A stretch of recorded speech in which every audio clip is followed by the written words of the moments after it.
Welcome sa Tagalog Horoscope, ang iyong gabay sa pang-araw-araw na buhay.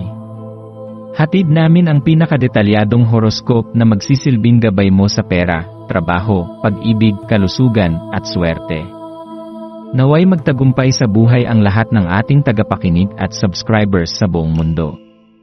Maraming salamat sa pag-subscribe at tanggapin ang siksik, liglig, at umaapaw na biyayang hatid ng Tagalog Horoscope. Ito ang iyong pang-araw-araw na horoscope para sa Sagittarius, para sa Marso 1, 2025. Ngayon, habang nagsisimula ang buwan ng Marso, isang bagong kabanata ng misteryo at pagkakataon ang bumubuka sa iyong harapan. Ang hangin ay puno ng masiglang enerhiya, at hinihikayat kang yakapin ang sigla ng buhay na nakapaligid sa iyo. Ikaw, bilang ang walang takot na manlalakbay ng zodiac, ay may likas na pagnanasa sa paggalugad ng hindi pa natutuklasan. Ang araw na ito ay isang paanyaya mula sa universo upang gamitin ang momentum na ito at hanapin ang mga karanasang tunay na tumutugma sa iyong espiritu ng pakikipagsapalaran. Damhin ang tibok ng kalikasan sa paligid mo, sapagkat ito ay nagbibigay lakas sa iyong isipan at nagpapalinaw sa iyong mga desisyon. Pansinin kung paano ang bawat pag-ihip ng hangin, bawat pagdampi ng araw sa iyong balat, at bawat tunog ng mundo, ay tila sumasabay sa iyong enerhiya. Ang kalikasan ay hindi lamang isang tagapagbigay ng ginhawa, kundi isang mapagkukunan din ng inspirasyon, isang patunay na ang buhay ay patuloy na dumadaloy at nagbabago, tulad ng iyong walang humpay na espiritu. Sa araw na ito, hayaang ang iyong puso ay maging bukas sa mga posibilidad, sa mga hindi inaasahang pagkakataon, at sa mga himalang maaaring biglaang dumating. Ang buwan ay nasa Aries ngayon, kaya asahan ang isang hindi pangkaraniwang bugso ng enerhiya na gagabay sa iyong mga kilos. Ang apoy ng Aries ay nagpapasiklab ng matinding sigla at pagtitiwala sa sarili, na siyang magtutulak sa iyo upang kumilos ng may tapang at determinasyon. Kung may mga plano kang matagal nang nasa isip, ngunit hindi mo pa nagagawang simulan, ngayon ang tamang oras upang gawin ito. Ang pag-aalinlangan ay hindi bahagi ng iyong katauhan, Sagittarius. Mas matimbang sa iyo ang pagsubok at pagtuklas kaysa sa pananatili sa ligtas, ngunit walang siglang lugar. Ito rin ay isang araw ng koneksyon, isang pagkakataon upang pagnilayan ang mga relasyon na iyong pinahahalagahan. Sa iyong likas na pagiging palakaibigan, maraming tao ang naakit sa iyong masayang enerhiya. Subalit, kailan mo huling ipinahayag ang iyong pasasalamat sa kanila? Ang pagbuo ng malalim na koneksyon ay hindi lamang tungkol sa pagtawa at masasayang sandali. Ito rin ay tungkol sa pagpapakita ng pagpapahalaga sa mga taong sumusuporta at nagpapaligaya sa iyo.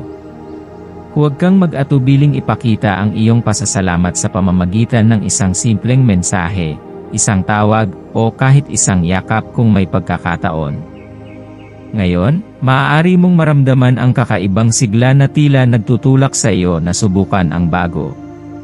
Marahil isang hindi planadong biyahe, isang di inaasahang pagpupulong, o isang ideyang biglaang sumagi sa iyong isipan.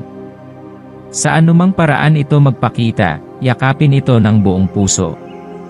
Ang pagiging spontaneous ay bahagi ng iyong likas na kakayahan, at ito ang nagbibigay sa iyo ng kakaibang kalayaan na hindi madaling matagpuan ng iba.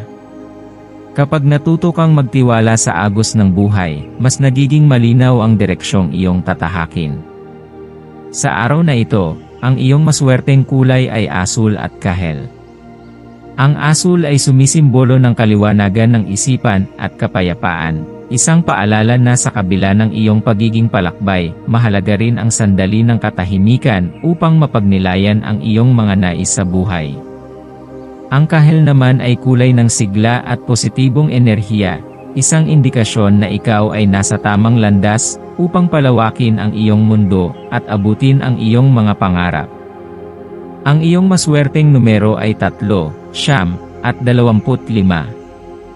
Ang 3 ay nagdadala ng enerhiya ng komunikasyon at pagkamalikhain, kaya't isang magandang araw ito upang ipahayag ang iyong mga ideya.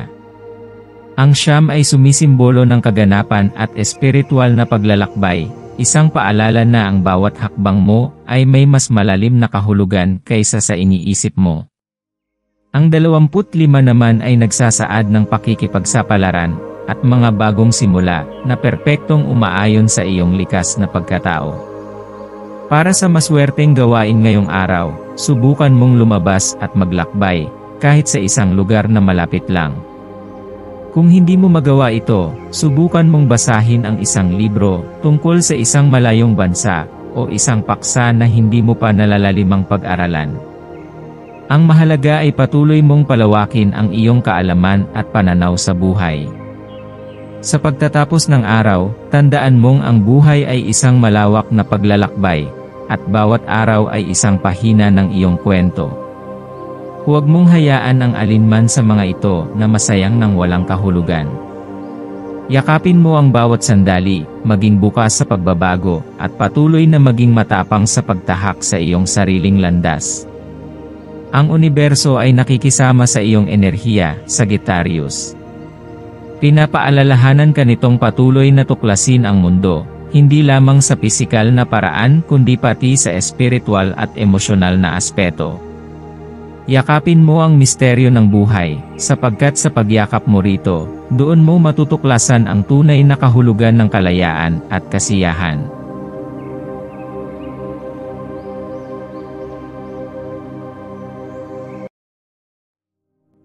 Tayo ay magkaroon ng kaunting sandali upang ipagdasal ang lahat ng mga dalangin ng ating mga subscribers, na sana'y matamo nila ang kanilang mga pinapangarap sa buhay, magandang trabaho, mabuting kalusugan, payapa at masayang pamumuhay, at siksik, liglig at umaapaw na biyaya at kayamanan. Ipinagdarasal namin ng mataimtim ang lahat ng mga komento sa nakaraang video, at hinihiling namin, Panginoon, na pagpalain mo ang ating mga subscribers ng masayang buhay sa mundong ibabaw. Maraming salamat po. Maraming salamat sa panonood ng iyong horoscope ngayon araw.